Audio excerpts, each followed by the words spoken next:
श्रील हरिदास ठाकुर की जय। नेम से कहो श्री कृष्ण चैतन्य प्रभु नित्यानंद श्री अद्वैता गदाधार श्रीवासादि गौर भक्तवृंद की जय। श्री श्री राधा कृष्ण गोपे गोपीनाथ श्याम कुंड राधा कुंड गिरि गोवर्धन की जय। गंगा माई की जमुना माई की श्रीमती तुलसी महारानी की वृंदे देवी की ग्रंथराज श्रीमद भक्तम की all glories to the assembled devotees, all glories to the assembled devotees, all glories to the assembled devotees, all glories to Shri Guru and Shri Gauranga, all glories to Srila Prabhupada. Srila Prabhupada ki jai. Om Namo Bhagavate Vasudevaya. Om Namo Bhagavate Vasudevaya. Om Namo Bhagavate Vasudevaya. Narayanam Namaskritya Naram Chaiva Narottamam Devim Saraswatim Vyasam Tato Jayam Udhiraye Nashta Praeshu Abhadreshu Nityam Bhagavad Sevaya Bhagavati Uttam Shloke Bhakti Rabhavati Nastaki Krishnaya Vasudevaya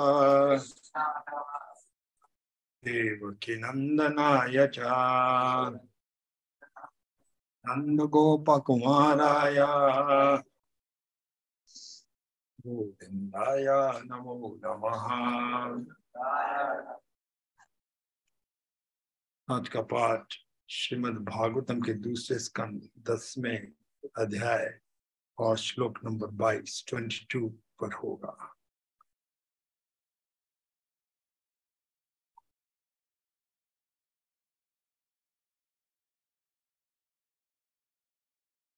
ओद्यमानस्य ऋषिभिः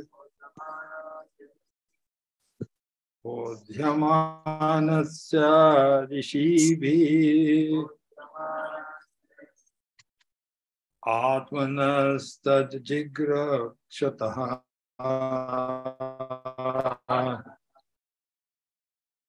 आत्मनस्तज्जिघ्रक्षतः कर्णो च निर्भीयताम्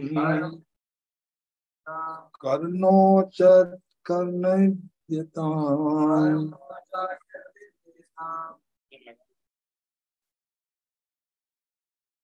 दिशा श्रोत्रं गुणाग्रहा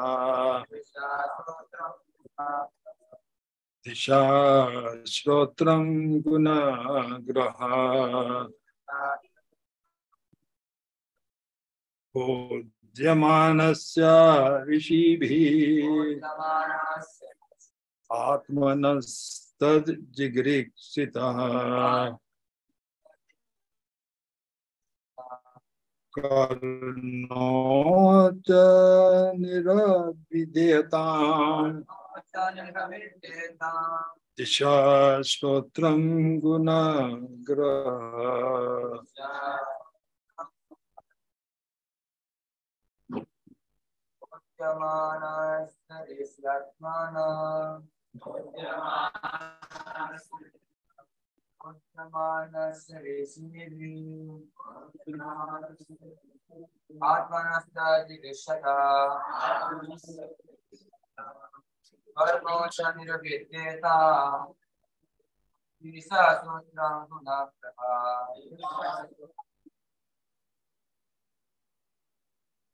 Right.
अनुवाद और तात्पर्य श्रील प्रभुपाद जी के द्वारा। महान ऋषियों की जानने की इच्छा के विकास से कान, सुनने की शक्ति, सुनने के नियंत्रक देवता और सुनने की वस्तुएं प्रकट हुए। महान ऋषियों को आत्मा के बारे में सुनने की इच्छा हुई। अब कृपया करके दोहराएंगे। महान ऋषियों की जानने की इच्छा के विकास से कान, सुनने की शक्ति, सुनने के नियंत्रक देवता और सुनने की वस्तुएं प्रकट हुई। महान ऋषियों को आत्मा के बारे में सुनने की इच्छा हुई। तात्पर्य श्रील प्रभुपाद के द्वारा। जैसा कि भगवद गीता में कहा गया है, ज्ञान की उन्नति करके व्यक्ति को हर चीज के सारभूत भगवान के बारे में जानने का प्रयास करना चाहिए। ज्ञान का अर्थ है केवल प्रकृति के नियमों या भौतिक ज्ञान का ज्ञान नहीं है, जो भगवान के निर्देश पर काम कर रहे हैं। वैज्ञानिक भौतिक प्रकृति में काम करने वाले भौतिक नियमों के बारे में सुनने के लिए उत्सुक हैं। वे रेडियो और टेलीविजन के माध्यम से अन्य ग्रहों पर उनसे दूर होने वाली घटनाओं के बारे में सुनने के लिए उत्सुक हैं, लेकिन उन्हें पता होना चाहिए कि सुनने की शक्ति और सुनने के उपकरण भगवान ने उन्हें स्वयं के बारे में सुनने के लिए दिए हैं। स्वयं के बारे में मतलब कि भगवान के बारे में सुनने के लिए दिए हैं। या प्रभु के बारे में दुर्भाग्य से सुनने की शक्ति का दुरुपयोग सांसारिक मामलों के कंपन को सुनने के लिए जाता है। महान ऋषियों की रुचि वैदिक ज्ञान के माध्यम से भगवान के बारे में सुनने में थी और इससे अधिक कुछ नहीं। यह ज्ञान के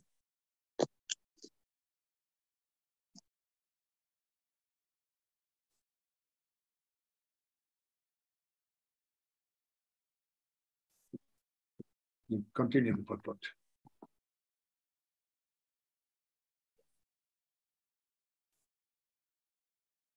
यह ज्ञान के श्रवण ग्रहण की शुरुआत है। यह ज्ञान के श्रवण ग्रहण की शुरुआत है। मुखम करोति वाचालम पंगुन लंघयते गिरिम यत् कृपा तम हम वंदे श्री गुरु दीनतारिणम परमानंद माधवम।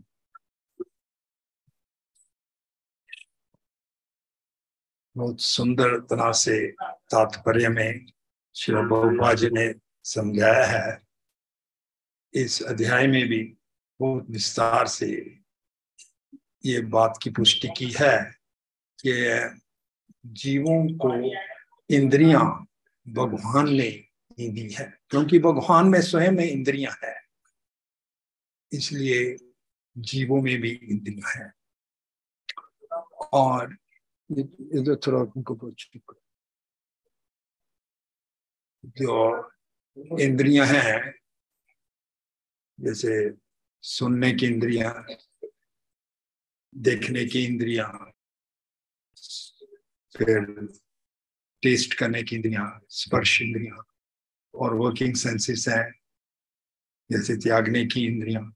ये सब इंद्रियों के साथ साथ उन्होंने हर एक इंद्रिय का इष्ट देव, नियंत्रित देवता भी नियुक्त किया है।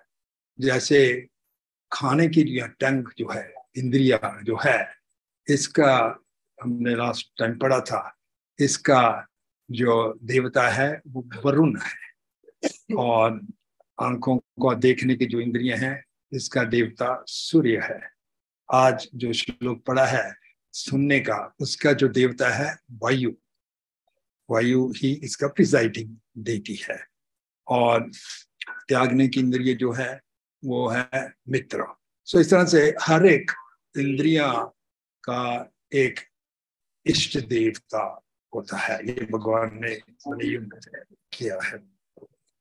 हमारे इंद्रियों और भगवान के इंद्रियों में बहुत अंतर है, क्योंकि भगवान एक ही इंद्रिय से किसी और इंद्रिय का भी काम कर सकते हैं। हम एक इंद्रिय से एक ही काम कर सकते हैं। हम आंख से खाली देख सकते हैं, आंख से सुन नहीं सकते। कान से सुन सकते हैं, कान से देख नहीं सकते। लेकिन भगवान किसी भी एक इंद्रिय से सब और काम, इंद्रियों का काम भी कर सकते हैं। जब भी हम भगवान को अर्पण करते हैं, भोग निवेदन चढ़ाते हैं, भगवान ने कहा है ना, पत्रम पुष्पम फलम तोयम यो में भक्ता प्रयति, बोलो दुर्कुल वाले, यो में भक्ता प्रयति तद हम भक्ति पहरितम प्रसास्मी प्रदात्मा। तो जो कुछ लव के साथ प्रेम से भेजें, भगवान को ऑफर करें, तो वो स्वीकार करें। हालांकि भगवान को किसी की भी आवश्यकता नहीं है, पूरे ब्रह्मांडों के मालिक, कहीं से भी कुछ भी लेकर ले सकते, और वो प्रेम के भूखे हैं। इसलिए प्रेम से जब भी भक्त ऑफर करता है, इतने दयालु हैं भगवान, मात्र उनके सामने रखने से मात्र देख लेते हैं भगवान, वाह भक्त ने इतना कुछ लाया है, मेरे लिए इतना कुछ बना के लाया है। और ऐसा ही नहीं कि भक्तों को चिंता में भी डालें कि भगवान सब कुछ खा गया, मेरे लिए कुछ नहीं बच रहा है। तो भगवान खा भी लेते हैं और सब कुछ छोड़ भी देते हैं, क्योंकि भक्त संतुष्ट हो जाए प्रसाद लेने से। और ऐसा भी कहा जाता है चरितामृत में कि जब भी हम निवेदन चढ़ाते हैं, भगवान प्रसन्न होकर उसको ग्रहण कर लेते हैं, और भगवान का सलाइवा, थूक जो है, उस निवेदन में मिश्रित हो जाता है। इसीलिए प्रसाद जो निवेदन है उसका टेस्ट बदल जाता है और दिव्य आध्यात्मिक बन जाता है। ये शास्त्रों में लिखा गया। तो भगवान किसी भी एक इंद्रियों से दूसरी इंद्रियों का कार्य कर सकते हैं, वो हम नहीं कर सकते, लेकिन भगवान में ये शक्ति है। और जब भी पुजारी भगवान को निवेदन चढ़ाते हैं और कुछ मंत्र बोलते हैं, निवेदन करते हैं भगवान को, आप ये मेरी हम्बल ऑफरिंग स्वीकार कर लीजिए, भगवान कान से सुनते हैं और स्वीकार कर, मात्र मंत्रों से स्वीकार कर लेते हैं। भगवान की शक्ति। और भगवान ने हमको ये जो 5 इंद्रियां दी हैं, देखने की, सूंघने की, श्रवण करने की, स्पर्श इंद्रिया।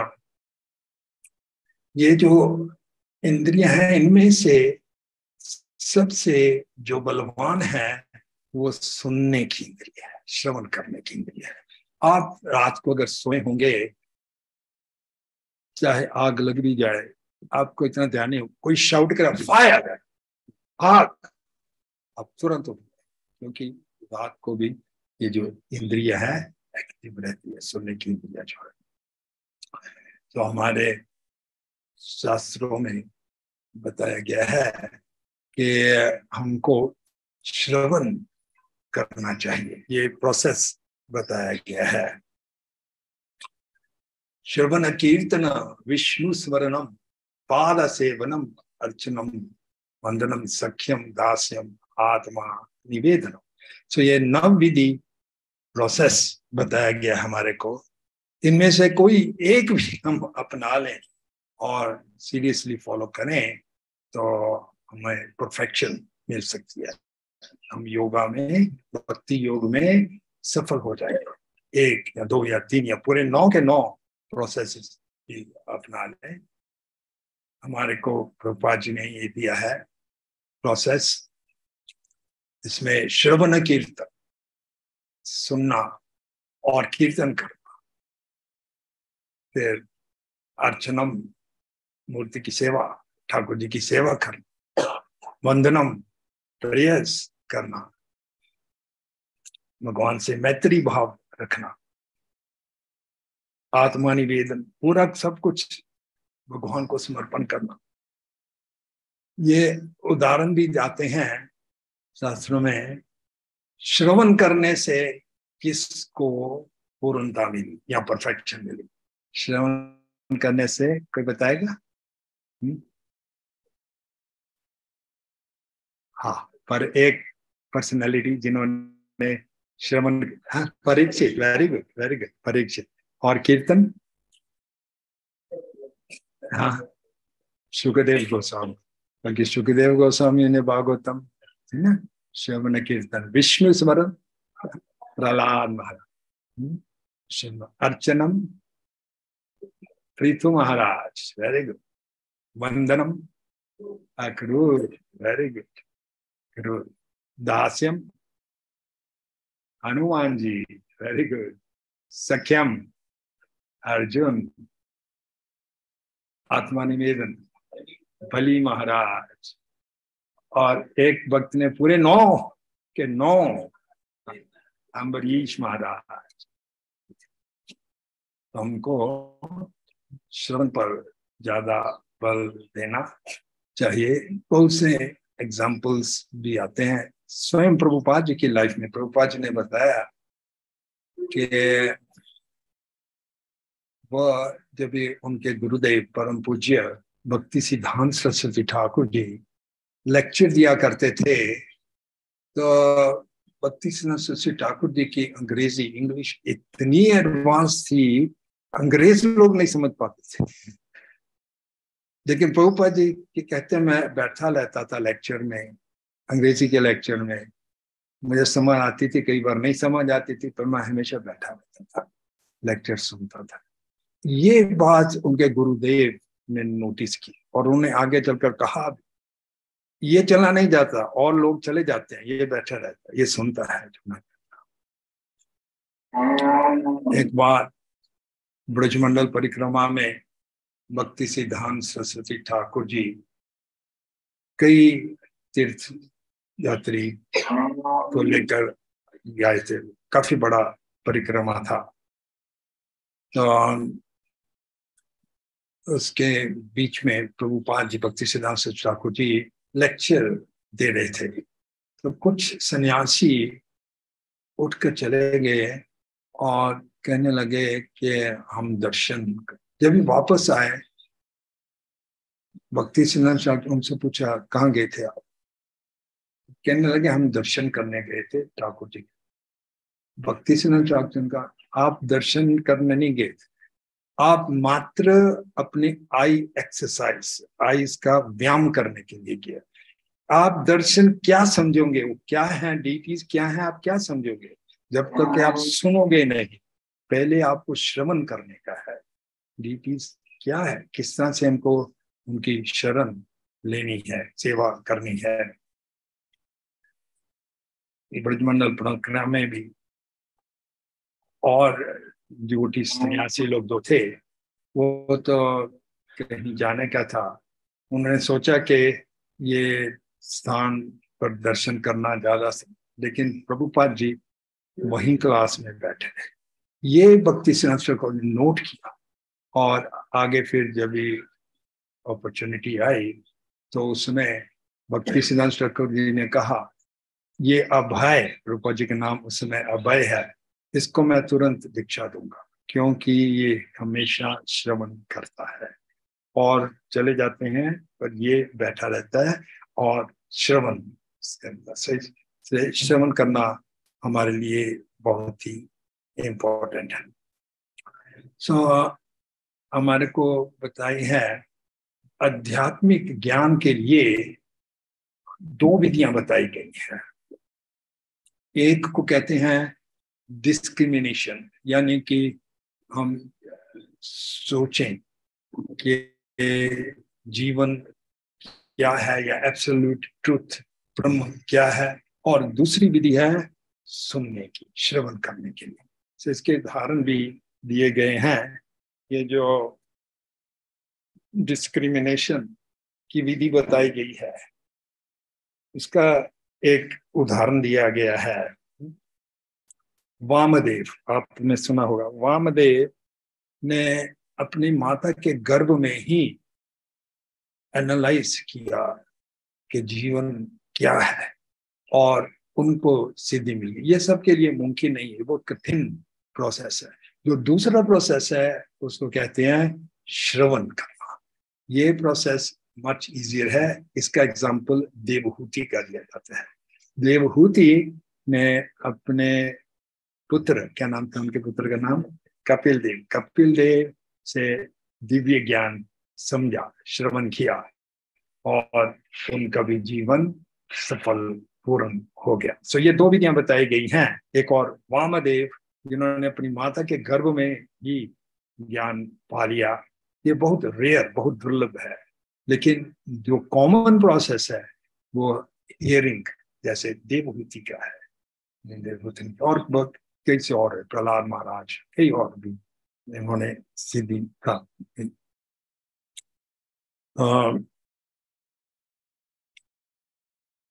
वही कपिल देव जी अपनी माता को कहते हैं कि सतम प्रसंगो माम वीर्यो संविदो भवंति हृदय कर्ण रसायन कथा। और इसका अर्थ ये आता है कि तद जोशनाद आसु वैराग्यम वर्तमनी श्रद्धा भक्ति रति अनुक्रमिष्यति। इसका अर्थ ऐसा आता है कि सताम प्रसंगो मम वीर्यो संविदो। सताम, सताम कहते हैं सब जो साधु लोग हैं उनको सताम कहते हैं। सताम प्रसंगान, उनके मध्य में जो कथा होती है, सताम वीर्यो संविदो, रसायन जैसी बन जाती है। रसायन कहते हैं टॉनिक को, बहुत पावरफुल टॉनिक। एक टॉनिक, जब भी हम ये कथा सुनते हैं, हमारे हृदय के लिए और हमारे कर्मों के लिए, कानों के लिए एक टॉनिक बन जाता है हिंद कर्ण। और फिर हमारे क्रम से श्रद्धा भक्ति रति अनुक्रमिष्यति, ये डेवलप होता है श्रवण करने से। और परीक्षित महाराज जी ने भी कहा है इसी स्कंद में, कुछ पूर्व के अध्यायों में कहते हैं, परीक्षित महाराज शृण्वतम श्रद्धया नित्यम, शृण्वतम श्रद्धाया, श्रद्धा के साथ शृण्वतम, सुनने से, और नित्यम डेली रेगुलरली, और गृहणश, गृहणश स्वचेष्टिता, एफर्ट डालना, स्वचेष्टिता, आपको कॉन्शियस एफर्ट डालनी पड़ेगी इसमें। स्वचेष्टितम क्या होगा? कालेना ना अतिचीरेना, बहुत देर नहीं लगेगी। कि इसमें देर नहीं लगेगी? भगवान बसती हृदय, आपके भगवान में हृदय बस जाएंगे मात्र श्रवण करने से। आप मात्र श्रवण करो, शास्त्र का कहना है, परीक्षित जैसे सेल्फ रियलाइज सोल मिलाएंगे, उनका कहना है कि भगवान प्रकट हो जाएंगे आपके हृदय में। ये हमको बिल्कुल डाउट नहीं करनी चाहिए, क्योंकि जो साधुगण कहते हैं, चैतन्य चरितामृत में ऐसा उल्लेख है, साधुगण जो हैं उनके वाक्य जो होते हैं उनमें कोई भी त्रुटि नहीं होती, वो परफेक्ट होते हैं। तो ऐसा सब जीवों में 4 डिफेक्ट्स हैं, 4 कमियां कह लीजिए, 4 कमियां या डिफेक्ट्स हैं। उसमें पहला तो है ब्रह्म, ब्रह्म मिस्टेक्स, त्रुटियां करना। टू एरर इज ह्यूमन, आपने अंग्रेजी में एक कहावत सुनी होगी, टू एरर इज ह्यूमन, गलतियां करना ये स्वाभाविक है। कोई व्यक्ति नहीं है जिसने कोई गलती नहीं की, शायद यहाँ भी कोई व्यक्ति नहीं है जिसने गलती नहीं की, सब गलती करते हैं। टू एरर इज ह्यूमन, ये हमारा नेचर। फिर प्रमाद, प्रमाद इल्यूशन, सबसे बड़ा इल्यूशन क्या है? कि हम ये शरीर है, ये सबसे बड़ा इल्यूशन है। फिर विप्रलिप्सा, विप्रलिप्सा चीटिंग या धोखा करना। सब जीव जो हैं कोई ना कोई किसी ना किसी टाइम धोखा देते ही हैं। और चौथा जो है कर्णोपत्वा, कर्णोपत्वा का अर्थ है हमारी इंद्रियां असंपूर्ण है, हमारे सबसे नजदीकी चीज जो है ये निमिष जो कहते हैं वो भी नहीं दिख सकते।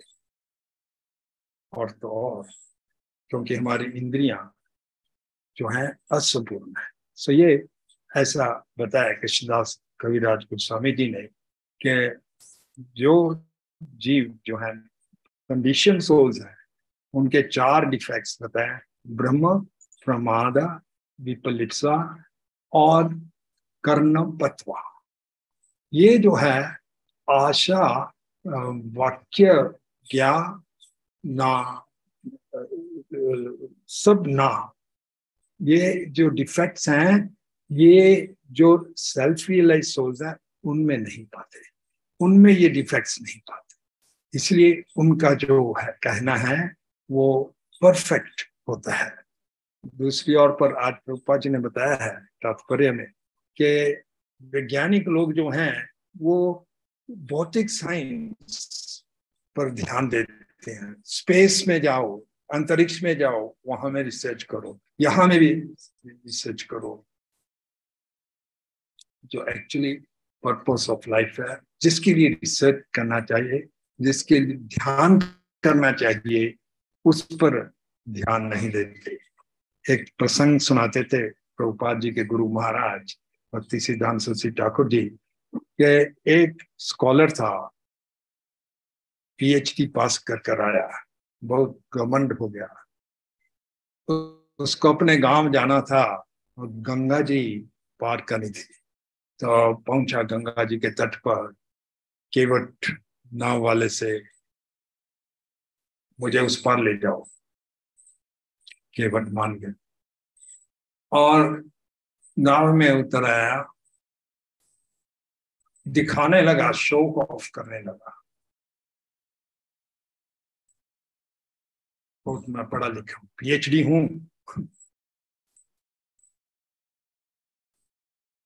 उसने देखा कि कुछ बादल, काले काले से बादल आसमान में आ रहे थे। तो ये बहुत घमंड से पूछने लगा, सुनो केवट, ये जो बादल है इसको साइंटिफिक भाषा में, वैज्ञानिक भाषा में क्या कहते हैं? तो केवट कहने लगा, मुझे तो मालूम नहीं है, मैं एक साधारण केवट वाला हूं, मुझे इतना मालूम है सब कुछ भगवान के कारण ही होता है, और कुछ नहीं मैं बोल सकता। तुझे इतना भी नहीं मालूम, इसका नाम क्यूमुलस निम्बस है, याद रखो। क्या बोलते हैं, ठीक है। थोड़ी देर और तो बोलता है कि अभी आपकी 25% लाइफ वेस्ट होगी, तुमको ये भी नहीं मालूम। कोई बात नहीं, मैं तो नाम जपना चाहता हूँ, वही सब शक्तिशाली है। कुछ देर और आगे नाव गई तो गंगा जी में कई बार डॉल्फिन्स आती हैं, आप कभी गए होंगे गंगा जी में, डॉल्फिन्स आती हैं, मैमल्स हैं, कोई पक्षी कहते हैं, बहुत सुंदर व्हाइट डॉल्फिन्स आती हैं।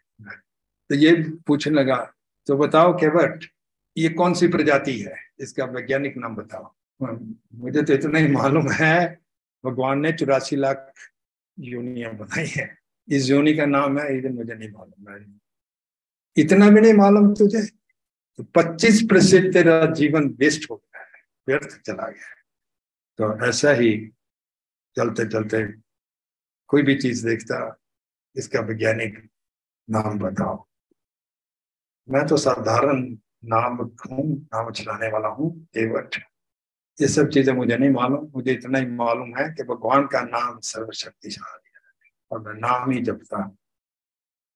थोड़ी देर के बाद वो जो बादल था, काला काला बादल जो था, फट गया और मूसलाधार बारिश होने लगी, बिजली आने लगी, और ऐसे तूफान में वो जो नाव थी वो डोलने लगी, डोल डोल करने लगी इधर उधर, बहुत भयंकर स्थिति बन गई।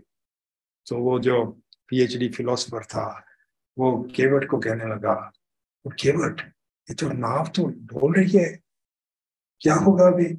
तो केवट बोला, अभी ये तो नाव पलटने वाली है मिस्टर पीएचडी, ये नाव पटने वाली पलटने वाली है। तो वो ने बोला, तो हमको क्या करना होगा। पीएचडी वाले ने बोला, अभी आपको तैर कर पार करना पड़ा होगा, क्योंकि ये नाव अभी पलट जाएगी।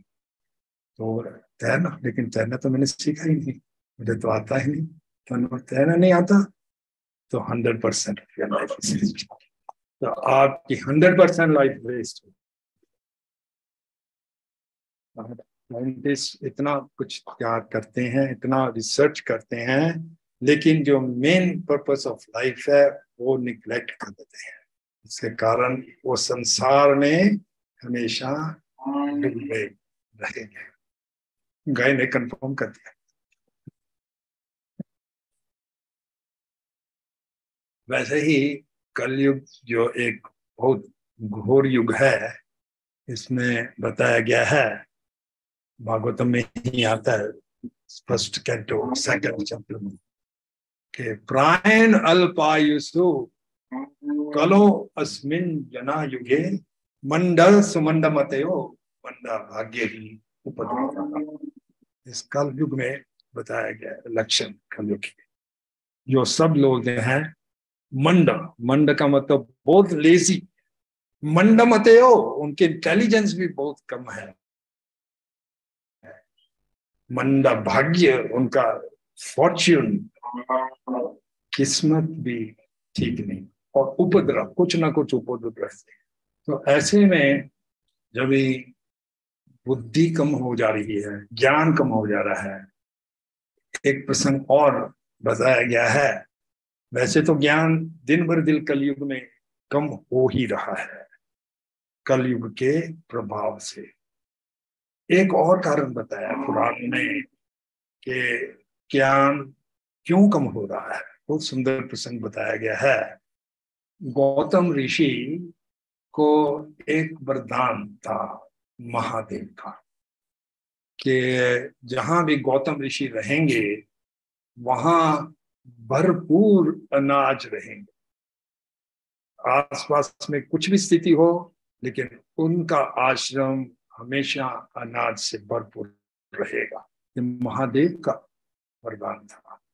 तो ऐसा हुआ कि एक समय ऐसा आया कि उसी क्षेत्र में फैमिन आ गई, धूप काल से क्या, ड्राउट आ गई, ड्राउट, सूखापन आ गया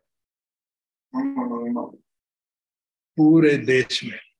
पर क्योंकि महादेव का वरदान था, उनके आश्रम में भरपूर अनाज रहे। पूरे बाकी के स्थानों में धूप काल से सूखापन आ गया। ऐसे में कई और ऋषिगण थे, उन्होंने सोचा, उनको मालूम था कि गौतम ऋषि को ये वरदान मिला हुआ है महादेव का, तो उन्होंने सोचा अभी हमारे पास कोई चारा नहीं है, हमको जीवित रहना है तो हमको उनके आश्रम में ही छाया लेनी पड़ेगी। तो आ गए, और इधर गौतम ऋषि बहुत प्रसन्न हो गए। इन ऋषियों का संग पाकर बहुत ही प्रसन्न हो। जो सीरियस सिंसियर पर्सन होते हैं ना, वो और ऋषियों को, संतों को वेलकम करते हैं, भोज नहीं समझते बल्कि हमेशा बहुत वेलकम करते हैं।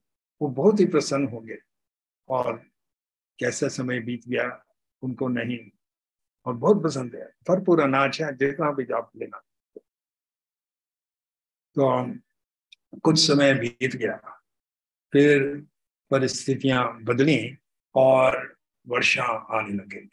तो वर्षा आने लग गई, तो ये सब जो ऋषिगण थे, इन्होंने सोचा अभी हमारे को बहुत से और कार्यकलाप हैं, उनको भी देखने का है। हमको स्वयं अपने आश्रमों, निजी आश्रम जो हैं, निजी आश्रमों को भी देखना है। हम पूरा जीवन तो यही नहीं बता देंगे, नहीं सकते, बता भी सकते, चलो हम जाने के हैं। और बार बार वो बहुत नम्रता से निवेदन करते गौतम ऋषि से, ऋषिवर आज्ञा दीजिए, आपने बहुत सेवा की, हम बहुत प्रसन्न थे यहाँ में, लेकिन विवश होकर हमको जाना है, हमको बहुत कार्यकलाप है, हमें आश्रम अपने भी देखने हैं, वहां पर बहुत दिनों से वहां नहीं गए। लेकिन गौतम ऋषि इन ऋषियों के संग से बहुत ही प्रसन्न थे, नहीं चाहते थे कि वो चले जाए, थोड़ी देर और रुक जाओ रुक जाओ, जाने नहीं देते, कुछ ना कुछ बहाना, नहीं अभी नहीं जाता, अभी तुम रुक जाओ। तो ये ऋषियों ने समझ लिया something is wrong with this.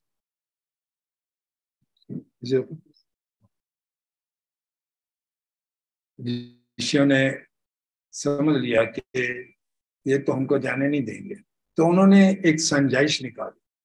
और संजाइश ऐसी थी कि उन्होंने एक माइक गाय बनाई, उनमें सीढ़ियां थी, तो एक माई भी गाय बनाई। तो अपने आश्रम में ये गाय देखकर उन्हें इमीडिएटली नहीं समझ पाया। गायों को तो प्रेम करते थे, ईश्वर तो इतने प्रेम करते हैं गाय को। यह गाय के पास आलिंगन किया, जैसे आलिंगन किया गाय का, गाय मर कर नीचे गिर। तो इसका लाभ उठाया, ये उनकी संजाइश थी दूसरे ऋषियों की। कहने लगे ये आश्रम बहुत पवित्र है, एक गाय की यहाँ जो मृत्यु हो गई या अशुभ हो गया, हम एक क्षण भी यहाँ नहीं रहेंगे।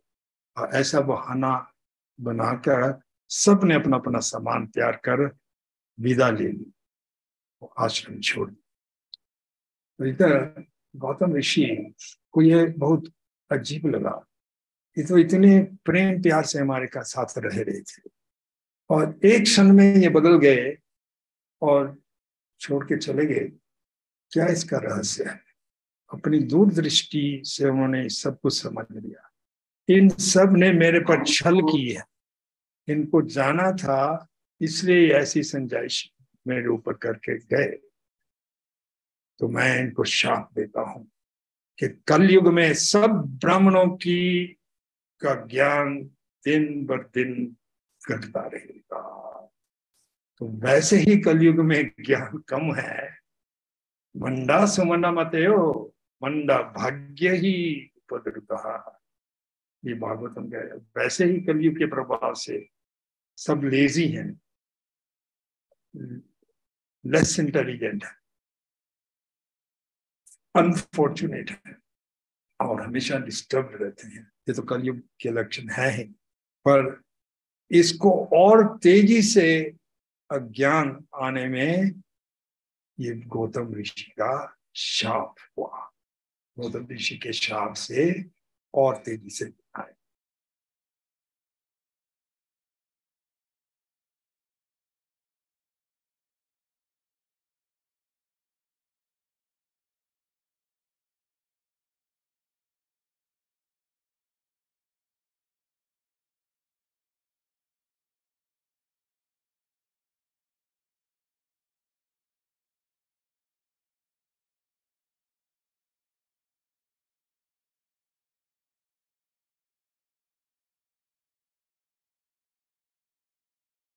आज के तात्पर्य में बहुत सुंदर बताया है कि ऋषिगण हमेशा भगवान के बारे में जो भी विषय होते हैं उनके उनको सुनने के लिए लालसुक रहते हैं। सो हमारे को जो मंत्र मिलते हैं, जैसे गायत्री मंत्र हो और अन्य मंत्र जो हैं, ये ऋषियों को ध्यान में प्राप्त होते हैं। जब भी ऋषिगण ध्यान करते हैं तो कई मंत्र हैं, जैसे गायत्री मंत्र है, कई और मंत्र हैं, वो ऋषियों को मेडिटेशन में या ध्यान में प्राप्त होते हैं। तो आज यहाँ में विराम लेंगे। कोई क्वेश्चंस? और उससे पहले सबको दशहरा परसों है, उसकी शुभकामनाएं।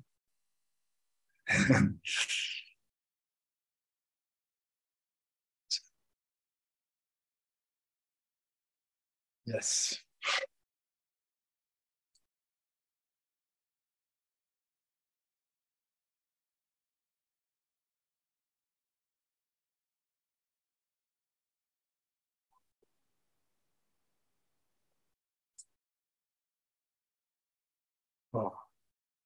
ये प्रणव प्रभु जी ने ये प्रश्न पूछा है कि गौतम ऋषि के शाप से ज्ञान, ब्राह्मणों को शाप जो है वो दिन ब दिन कम हो रहा है। तो इनका प्रश्न ये था, इस्कॉन में हम ब्राह्मण इनिशिएशन देते हैं तो हमारा ज्ञान इनिशिएशन के बाद स्टडी के इन जनरल जो हम लोग इतने इंटेलिजेंट से श्रोताधर थे, एक बार सुनने से याद रख लेते थे। ये ठीक है, हम एफर्ट्स डालने स्टडी करने के लिए और स्टडी करना भी चाहिए, पर इन जनरल जो हमारे को पुराने युगों में, सत्य युग में श्रुतिधर थे, एक बार सुनते थे लाइफ लॉन्ग याद रहता है। हमारे परम गुरु भी भक्ति सिद्धांत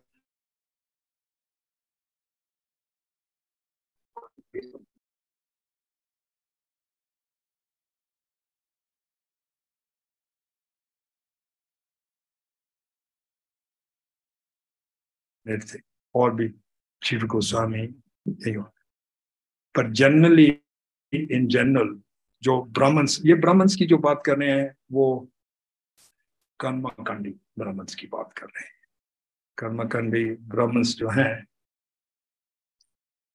वो यज्ञ पर या देवताओं की पूजा पर ज्यादा महत्व, और भक्ति में जो है चैतन्य महाप्रभु जी की कृपा, आनंदम बुद्धि वर्धनम प्रतिपदम पूर्णामृत स्वादम परम विजय श्री कृष्णा से।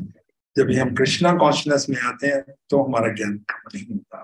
महाप्रभु जी का वरदान है, महाप्रभु जी ने वरदान दिया है। पर इन जनरल जो ब्राह्मण्स को शाप दिया है, क्योंकि ये शास्त्रों का कहना है, वो भी असत्य नहीं है। पर इसका कलयुग में जो वरदान है महाप्रभु जी का, फर्स्ट श्लोक में दिया गया है, आनंदम बुद्धि वर्धनम प्रति विद्यावधु जीवनम, ये विद्या का जीवन। अच्छा प्रश्न था। या yes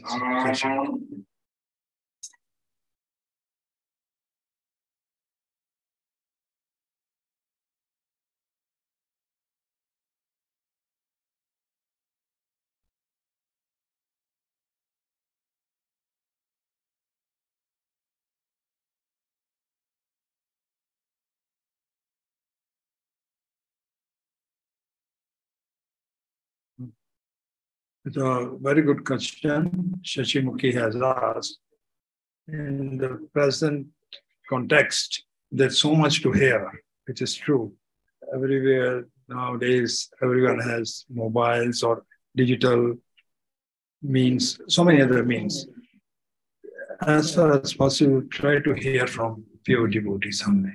Those are strictly following. Otherwise, it will not have the same effect. He said that milk that is touched by a scorpion or by a snake is also poison. So, although there may be many lecturers, they may be very charismatic lecturers, but better to hear from pure devotees.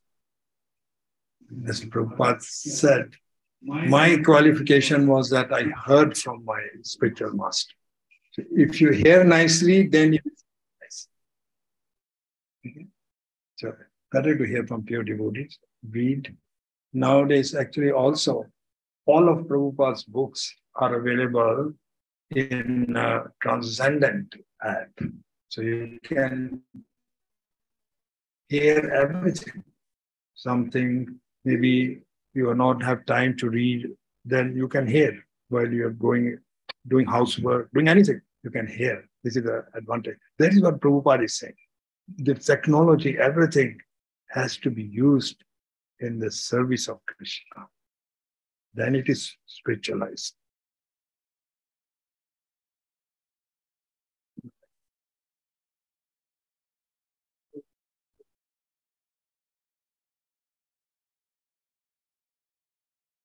Krishna ji बोलिए तो online raise hand raise करिए वे कृष्णमयी माता जी आप unmute करके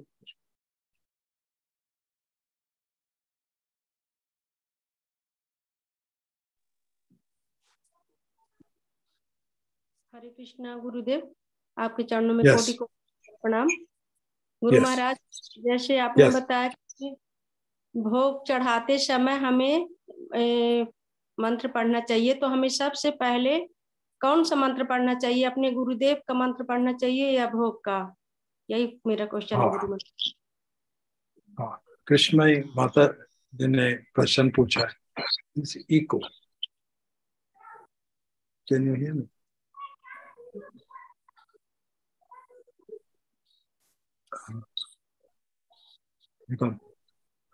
okay, अभी ठीक है।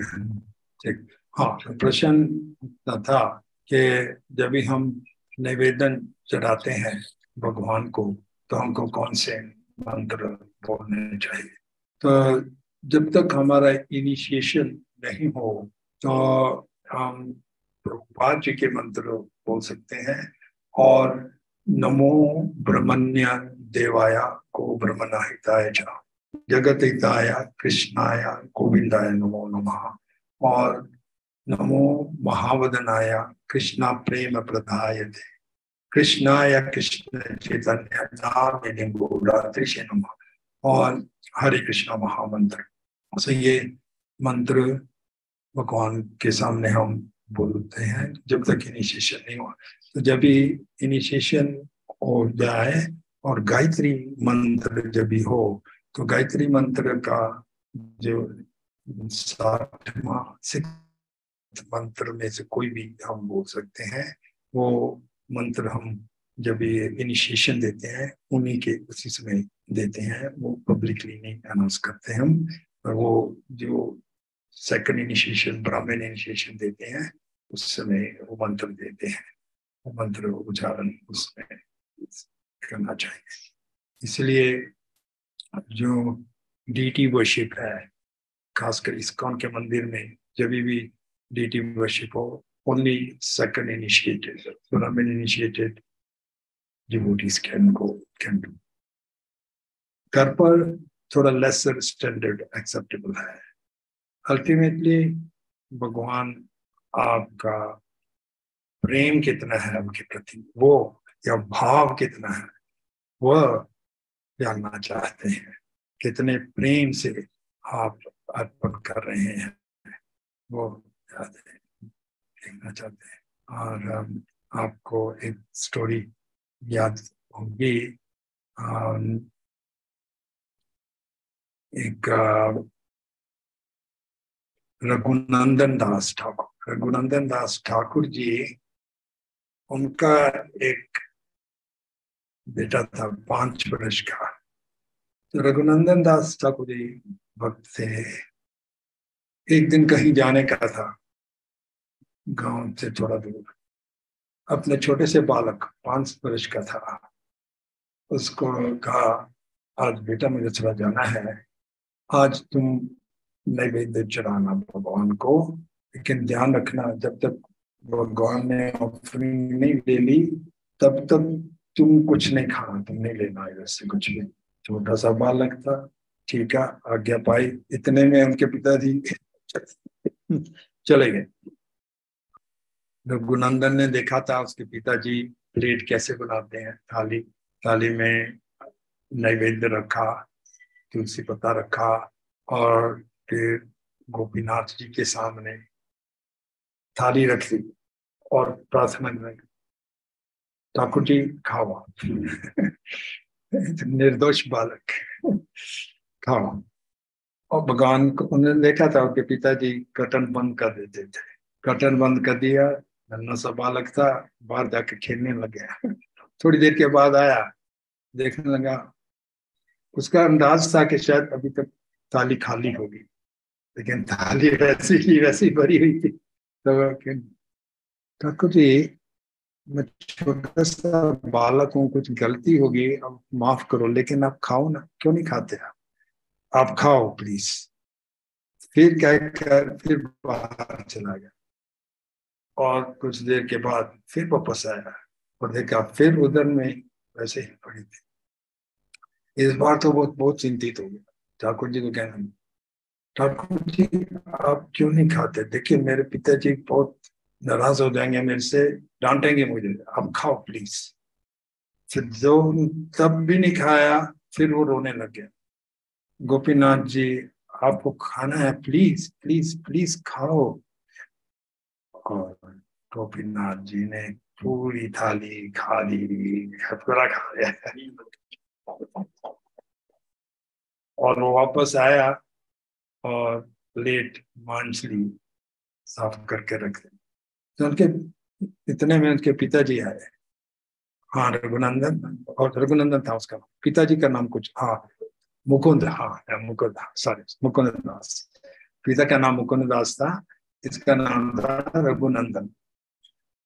तो मुकुंद दास पूछने लगे, रघुनंदन आपने क्या ऑफरिंग कर ली थी जैसे मैंने आपको कहा? जी पिताजी मैंने कर ली।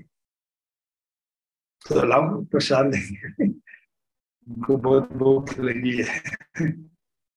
वो तो खाने सब, वो मानता नहीं।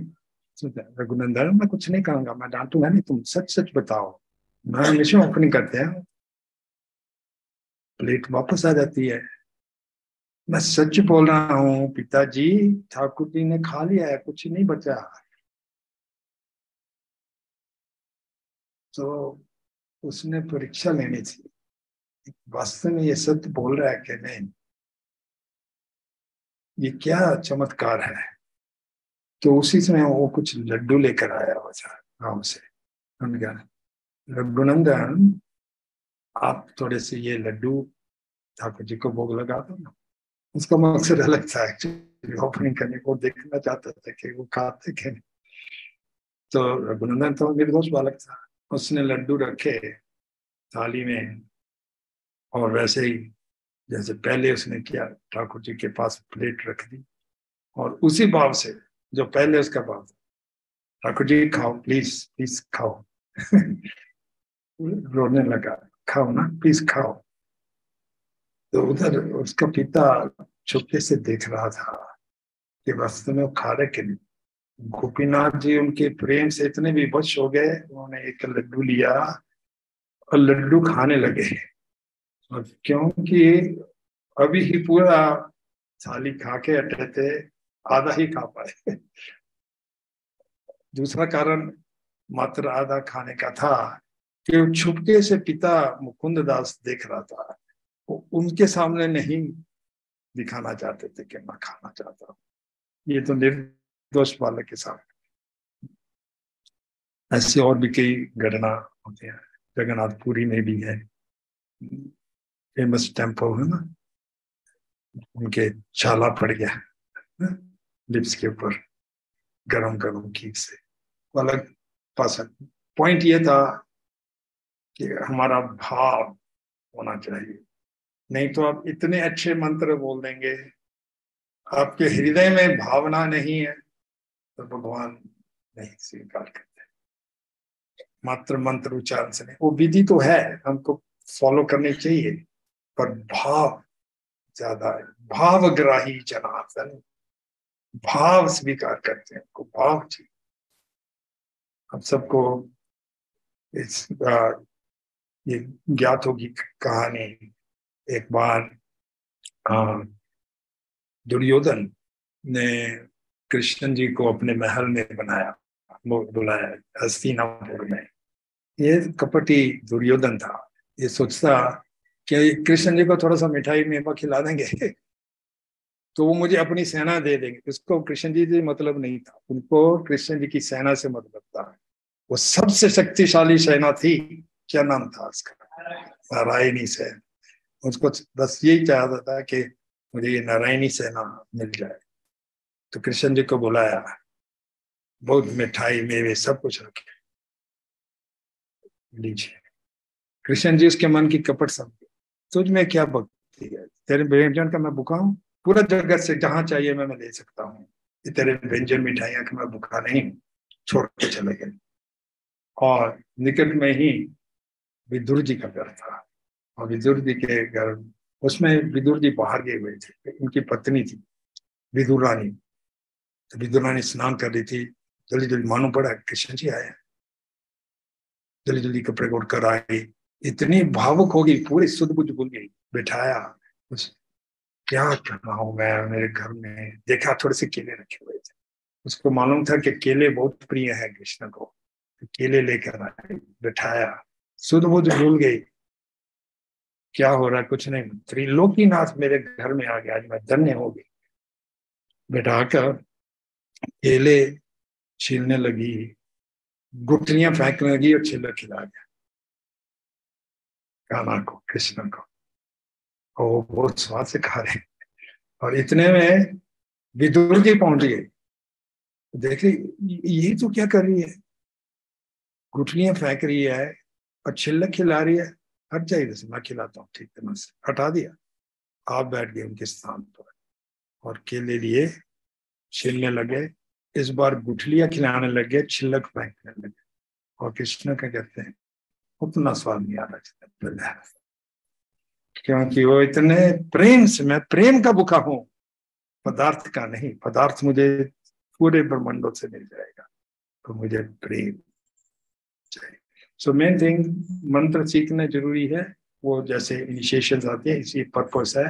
और सेकंड इनिशिएशन के बाद ही डीडी वर्शिप मंदिरों में अलाउड होती है। हरे कृष्ण, हरे Krishna.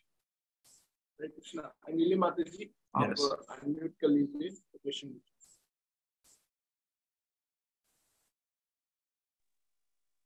Hare Krishna Prabhuji, Dandavat Pranam.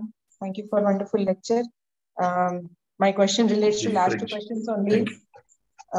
काफी हद तक प्रभु जी मुझे आंसर्स भी मिल गए। जैसे मेरा यही था कि जैसे हम भोग ऑफर करते हैं तो we are not that pro, मतलब इतना हमारा कंठस्थ नहीं है अभी श्लोका वगैरह मंत्र जो ऑफरिंग के हैं। तो मेरा ये है कि मैं 3 बार हरे कृष्णा बोल के भोग लगाती हूँ। तो आपने ये भी बताया कि भाव से भगवान उसे ग्रहण कर लेते हैं। तो I am right in that thing प्रभु जी? जी, आप कहना चाहती थी कि अभी इनिशिएटिव नहीं है, तो वो मात्र हरे कृष्णा महामंत्र से ऑफरिंग कर सकते हैं, वो ठीक है। महामंत्र के साथ नमो महावदनाय कृष्णा प्रेम प्रदाय दे कृष्णाय कृष्ण चैतन्य नामेनि गौर, ये मंत्र, और नमो ब्रह्मण्य देवाय को ब्रह्मण्याय, ये प्रभुपाद जी ने सिखाया है। इनिशिएशन से पूर्वक हम ये मंत्र से ऑफरिंग कर सकते हैं जब तक गायत्री मंत्र नहीं करें। तो जैसे हमने कहा, मेन इम्पोर्टेंट थिंग है भाव होना चाहिए, ठीक है। Yeah.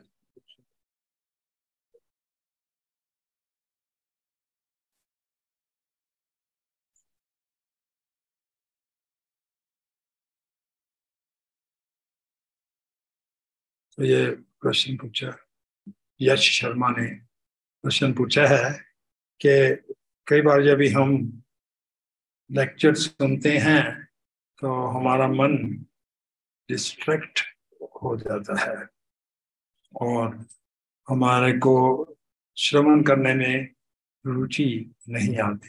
तो हम ये कैसे डेवलप कर सकते हैं लेक्चर सुनना विद फुल टेस्ट?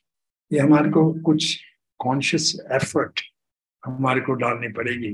जैसे मैंने ये श्लोक रचा था, श्रीनवतम सदा श्रद्धाय नित्यम, परीक्षित महाराज कहते हैं हमको श्रद्धा के साथ और नित्यम सुनना है श्रीमद् भागवतम। और आगे गृहण स्वचेषितम, गृहण स्वचेषितम का मतलब कॉन्शियस एफर्ट डालना है हमारे को सुनने में। फिर रिजल्ट क्या होगा? कालेना अति चीरेना, बहुत शीघ्र ही भगवान बसती हृदय, हमारे हृदय में भगवान बस रहे।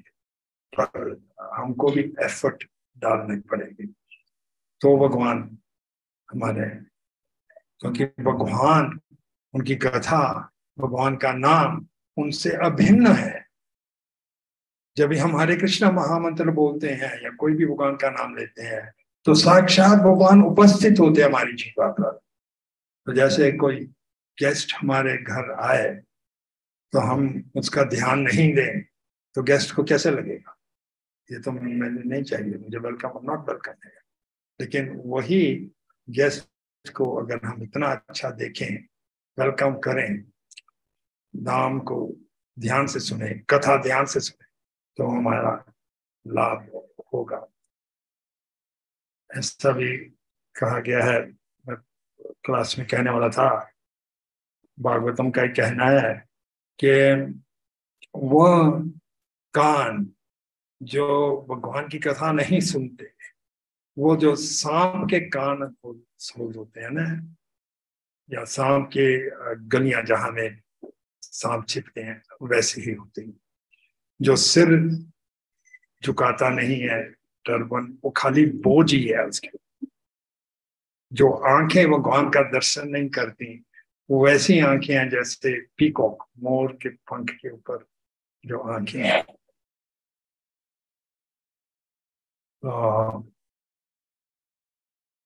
क्वेश्चन के उत्तर में ऐसा है कि हमको कॉन्शियसली एफर्ट डालना, और ऐसा भी आप ट्राई कर सकते हैं, थोड़ा ऊंचे स्वर में आप पढ़िए। अगर आपको पढ़ते पढ़ते नींद आ जा रही है तो आप थोड़ा ऊंचे पढ़ने का ट्राई करें। और दूसरा इसका मेथड ये भी है कि आप जो पढ़ रहे हैं उसका मंथन भी करो। आप घंटों घंटों तक पढ़ते रहेंगे लेकिन मंथन नहीं किया, उसे इतना लाभ नहीं होगा। आप थोड़ा सा भी पढ़ें लेकिन वो मंथन करें, और लोगों को सिखाएं, समझाएं, अपने मन को ही सिखाओ, क्या होगा, उससे ज्यादा इफेक्टिव होगा। ठीक है ना? तो ये कॉन्शियस एफर्ट डालना पड़ेगा। भागवतम में ये श्लोक भी आता है कि एक बार जो भागवतम पढ़ लेगा उसको दुनिया के और लिटरेचर में कोई रुचि नहीं आए। He will never have any attraction for any literature in the world. सत गोस्वामी जी ऐसे भाव से भागवतम का श्रवण या रीड करते थे, रीडिंग करते थे भागवतम, लगातार उनके नेत्रों से आंसू बहते थे जब भी वो भागवतम श्रवण या भागवत पढ़ते थे। उन दिनों में इतनी भागवतम की कॉपीज अवेलेबल नहीं थी।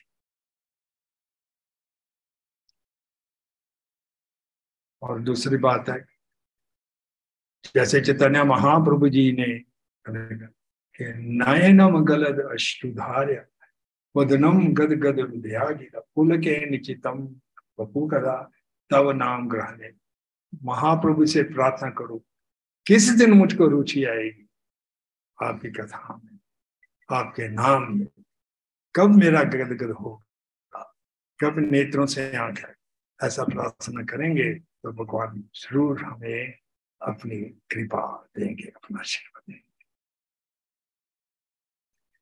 हरेश हरे कृष्णा। तो विद्या माता जी का प्रश्न है, विद्या माता जी आप अनम्यूट कर लीजिए, उसके बाद श्रद्धा माता जी का प्रश्न है। हरे कृष्णा। आवाज यस आवाज आ रहा है। हरे कृष्णा गुरुदेव, आपके चरणों में कोटि कोटि दंडवत प्रणाम। सबसे पहले तो आपको दशहरे की बहुत बहुत बधाइयाँ। आपको भी, सब श्रोताओं को दशहरे की फिर से पुनः बधाई। गुरुदेव, जैसा कि आज आपने बताया कि जब इनिशिएशन होता है तो आप मंत्र देते हैं और गायत्री जब होता है तो मेन मंत्र रहता है।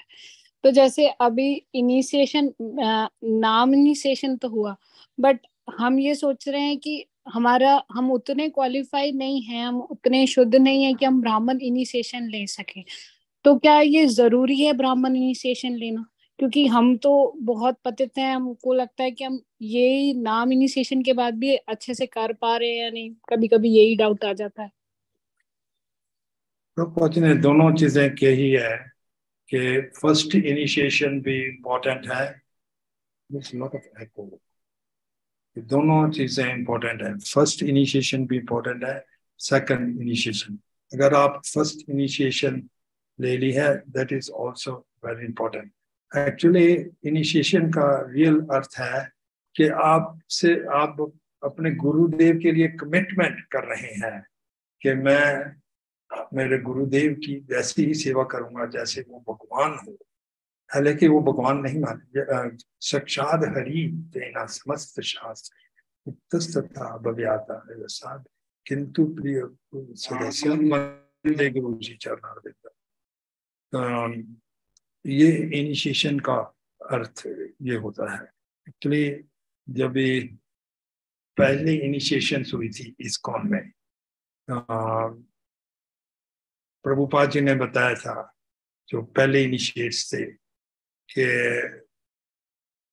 नेक्स्ट डे इनिशिएशन सेरेमनी होनी थी, कल मैं आप सबको दीक्षा दूंगा। तो किसी को कुछ नहीं मालूम था, तो उन्होंने प्रभुपाद जी को पूछा, प्रभुपाद जी आप इनिशिएशन के बारे में बोल रहे हैं, दीक्षा के बारे में बोल रहे हैं, लेकिन ये दीक्षा है क्या? तो प्रभुपाद जी ने बोला, मैं कल जब भी दीक्षा दूंगा उस समय मैं आपको बताऊंगा। तो नेक्स्ट डे जब यज्ञ हो रहा था तो फिर प्रभुपाद जी ने कहा, दीक्षा का मतलब आप गुरुदेव को साक्षात भगवान के प्रतिनिधि समझो, उनकी सेवा जैसे भगवान की सेवा करते हैं उनकी सेवा करना है। आज से आपका जीवन आपके गुरु से अलग नहीं है। ये कई चीजें हैं, वास्ट टॉपिक है। तो मेन चीज है हमारे हृदय में गुरु के प्रति ये भाव होना चाहिए कि गुरु ही मेरे माता है, वही मेरे पिता है, वही मेरे सर्वस्व है, गुरु के सिवा मेरा और कुछ नहीं है। इससे भगवद गीता का एक श्लोक आता है, व्यवस्य आत्मिका बुद्धि। ये श्लोक जो है बहुत प्रसिद्ध श्लोक है। तो उसके कमेंट्री पर विश्वनाथ चक्रवर्ती ठाकुर जी ने लिखा है कि जैसे इस शरीर में रहते हुए हम आत्मा को शरीर से अलग नहीं कर सकते, वैसे ही जो सत्य शिष्य है अपने गुरुदेव की आज्ञा अपने जीवन से अलग नहीं कर सकता। ये श्लोक श्लोक की कमेंट्री जब प्रभुपाद जी ने पढ़ी तो प्रभुपाद जी ने, वैसे प्रभुपाद जी तो कमिटेड थे ही शुरू से ही, उन्होंने कहा मेरे गुरुदेव की आज्ञा पालन करनी है। और गुरु की शक्ति परम होती, सबसे श्लोक ऐसे आता है कि गुरु प्रसाद, आपको लिखना चाहिए तो लिख सकते हैं, गुरु प्रसाद बलवान तस्माद ना गुरु प्रसाद बलवतरम। बहुत सुंदर श्लोक है। गुरु प्रसाद बलवान तस्माद ना गुरु प्रसाद बलवान। इस एक ही श्लोक में क्या बताया है? गुरु की कृपा प्रसाद जो है सुप्रीम टॉप है, उसके बढ़कर और कोई कृपा नहीं हो सकती। प्रभुपाद जी ने भी यही अनुभव किया। अकेले थे प्रभुपाद जी अमेरिका में, उन्होंने सोचा मैं गुरुदेव पर ही, उनकी कृपा पर ही निर्भर हूं। प्रभुपाद जी स्वयं बताते हैं इतनी मुश्किल परिस्थितियां थी वहां में, सर्दी का मौसम, कुछ धन राशि नहीं थी उनके पास, और ऐसे कई लोग जो थे, कई लोग अच्छे भी थे बाद में, लेकिन स्टार्टिंग में कुछ।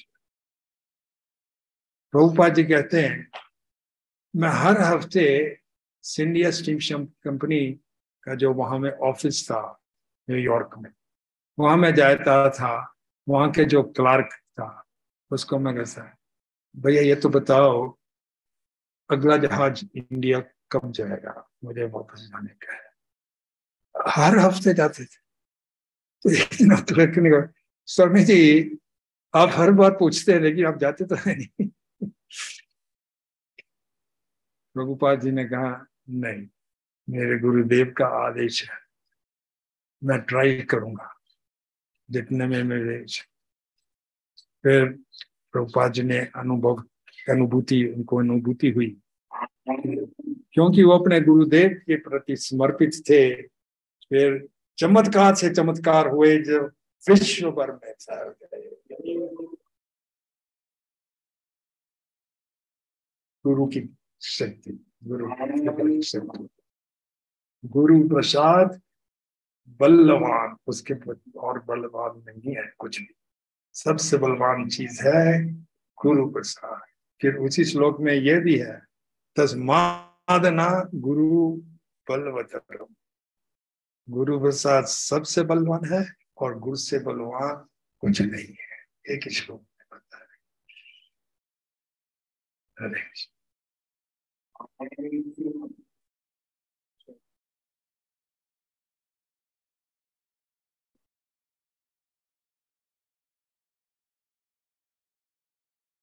बहुत सुंदर प्रश्न पूछा है श्रद्धा माता जी ने कि हम कृष्ण जी के लिए प्रीति या लव कैसे बढ़ा सकते हैं और हमारा एटीट्यूड, हमारा भाव कृष्ण और गुरु के प्रति कैसे बढ़ सकता है। तो एक तो हमको डिवोटीज के संग में रहना चाहिए और दूसरा हमारे को साधना अच्छी करनी चाहिए। गुरु की आज्ञा, हर आज्ञा जो है पालन करना चाहिए, गुरु से प्रार्थना करनी चाहिए। तो ग्रेजुअली हमारी भक्ति में प्रगति होगी। अगर कृष्ण जी देखते हैं सबसे इंपॉर्टेंट क्वालिफिकेशन किसी भी शिष्य में क्या है?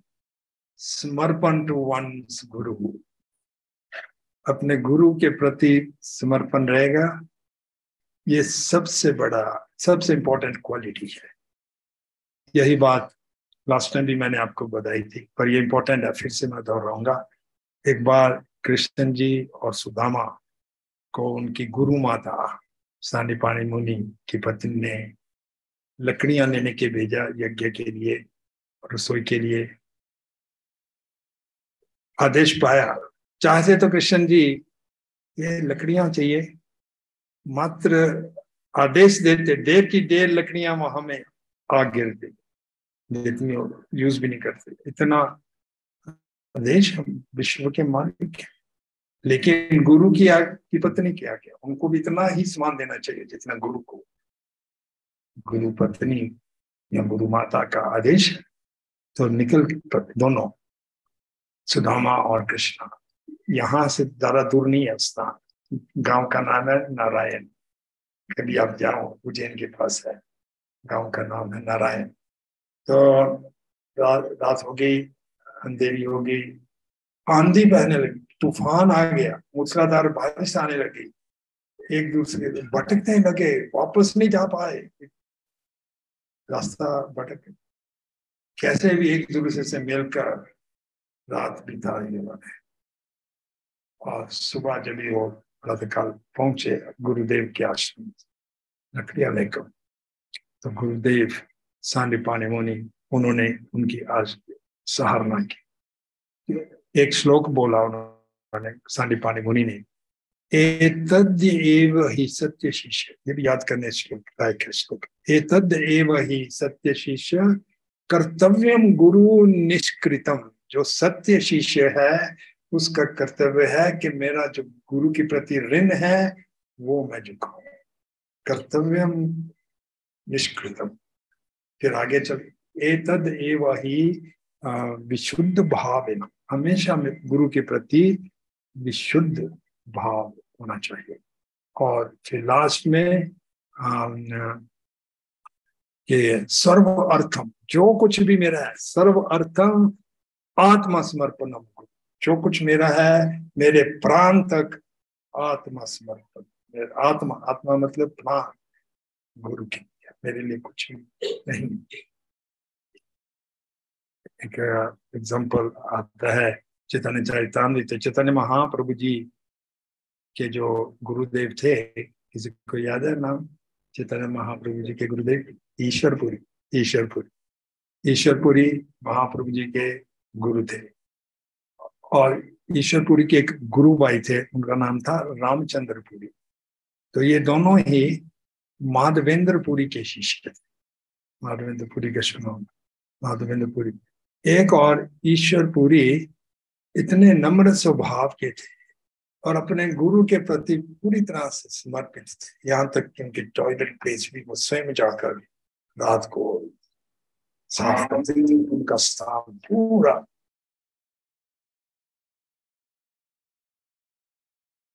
लोकनाथ स्वामी का भी ऐसे ही था।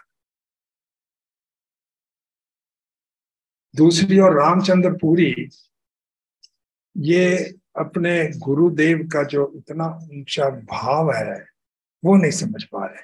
तो एक दिन माधवेंद्रपुरी विरह, राधा कृष्ण से विरह में थे। कभी मिलूंगा मैं मेरे राधा गोविंद को, ऐसा ये स्वाभाविक है। भक्त ऐसा नहीं समझते कि मैं बहुत एडवांस्ड हो गया, राधा गोविंद जी मेरे पास आ गए, नहीं, वो तो तरस रहे हैं मिलने के लिए, कब मैं मिलूंगा, कब दर्शन करूंगा। वो ऐसा ही विरह कर रहे थे। तो ये माधवेंद्रपुरी आया, सॉरी माधवेंद्रपुरी, रामचंद्रपुरी आया, माधवेंद्रपुरी के पास आया और उनको कहने लगा कि गुरुदेव आप इतना विरह क्यों कहते हैं, आपको तो खुश रहना चाहिए, आप तो ब्रह्म रियलाइज्ड हैं, ब्रह्म भूत प्रसन्न आत्मा, आपको प्रसन्न रहना चाहिए। ये अपने गुरु को एडवाइस दे रहे, गुरु को कभी एडवाइस नहीं देनी चाहिए, बहुत बड़ा अपराध होता है, ये मर्यादा का उल्लंघन है। तो वो माधवेंद्रपुरी कहने लगे तो चला जाए यहाँ से, मैं, आप देख रहा नहीं मैं इतना पीड़ित हूं, राधा कृष्णा का दर्शन नहीं मिल रहा, संग नहीं मिल रहा, विरह में मैं इतना पीड़ित हूं और तू मेरी पीड़ा और बढ़ा रहा है, चले जाए यहाँ से। क्योंकि गुरु के प्रति उसने अपराध किया तो अपराध वहीं नहीं रुका, वो अपराध फिर ये जो मान के प्रति जो अपराध किया था रामचंद्रपुरी ने, ये रामचंद्रपुरी चैतन्य महाप्रभु जी के प्रति भी एक ऐसा एटीट्यूड आ गया अपराध करने के, वो जानबूझकर चैतन्य महाप्रभु जी को बुलाता। और जहां महाप्रभु जी रहते थे पुरी में, वहां में एक स्थान था, महाप्रभु जी रहते गंभीरा में रहते थे। तो उसके पास जहाँ रूम था, कभी चिंटियां आती थी तो ये आरोप लगाता, ये सन्यासी ये मिठाई बहुत खाता है, महाप्रभु जी के ऊपर ये मिठाई बहुत खाता है इसलिए चिंटियां आती। चींटियां सब जगह में आती हैं, वो समझ नहीं पाया है कि महाप्रभु जी के खाने से चींटियां नहीं आ रही। और फिर यही नहीं रुका, फिर आगे चलकर महाप्रभु जी को वो प्रसाद के लिए बुलाता और जानबूझकर बहुत सारा प्रसाद डाल, बहुत सारा राइस सब्जी वो डाल, फिर ऊपर से बोले ये कैसा सन्यासी है, बहुत ज्यादा खा है। तो ऐसा फिर अपराध करने लग गया। अगर एक साधु के प्रति अपराध करेंगे, गुरुदेव के वो अपराध बढ़ा नहीं रुकेगा, फिर साक्षात भगवान के प्रति अपराध पहुंचाएगा। सो अभी हम विराम लेंगे, टाइम ज्यादा हो रहा है। सबका बहुत बहुत धन्यवाद और फिर से दशहरा की सबको शुभकामनाओं। रावण प्रभु की जय। तो हरे कृष्णा सभी भक्तों का बहुत बहुत धन्यवाद। तो जैसा महाराज ने बोला कि भागवत कथा कृष्ण कथा में शुद्ध भक्तों से श्रवण करना चाहिए। महाराज जी भगवान के शुद्ध भक्त हैं, तो और महाराज जी के मुखारविंद से हमें कृष्ण कथा श्रवण करने का अवसर प्राप्त हुआ। तो हम सभी डिवोटीज से रिक्वेस्ट करेंगे, सभी लोग अनम्यूट करिए और महाराज जी का धन्यवाद देंगे हमारे पारंपरिक तरीके से 3 बार हरि बोल बोल के। सभी लोग अनम्यूट कर लीजिए। हरि बोल, हरि बोल, हरि बोल, हरि बोल, हरि बोल, हरि बोल। महाराज के चरण में तो हरे कुछ कृष्ण जाता बोल। है। गुरु महाराज की जय। महाराज की जय। सबका धन्यवाद। प्रणाम। हरे कृष्णा। हरे कृष्णा गुरुदेव, चरणों में कोटि कोटि प्रणाम।